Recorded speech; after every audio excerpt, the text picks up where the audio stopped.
I'd been in Denmark for about a year and a half, and I was finally starting to feel confident going to the supermarket. I periodically still had my missteps, but for the most part I knew what was butter, I knew what was jam, I knew what was cheese, I knew most of my basics. So the time came to cook a nice little dinner, and I bought some pork loins, I bought some baked beans, and then I found what I thought was a smoking deal. 2 kilos of sweet potatoes for 10 kroner, which is essentially $2. And now that was a phenomenal deal. That was basically what I would have paid normally for 1 sweet potato. Now these sweet potatoes, they didn't look quite like normal sweet potatoes. They were a little bit longer and a little bit redder, but a lot of the produce here doesn't necessarily look like what I'm used to.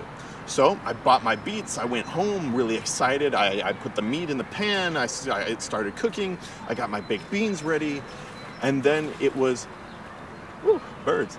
So then it was time to cook my sweet potatoes. So I get out one of the sweet potatoes, I take my knife, and the way I cook my sweet potatoes is I microwave them to steam them. And I stabbed it so it wouldn't explode, and it bled all over. And as it bled all over, I was looking at it and I realized that it was bleeding beet red.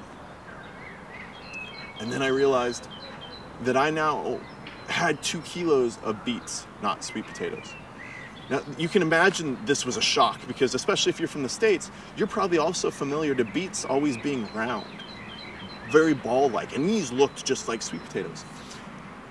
So now I had a quandary. I wasn't sure quite what to do. I like beets, but I don't know how to cook beets. I had no intention of cooking beets, and beets were definitely not what I was planning for them, being a part of the menu. But being a little stubborn and not that good of a cook, I decided that there was really only one thing to do. I sliced my beets, I skinned my beets, and then I dumped them in the frying pan with the meat. And I tried to cook them that way. Now, as you can imagine, that didn't work very well.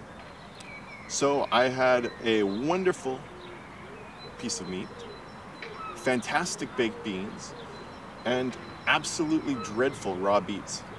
And that was one of my latest Danish cooking disasters.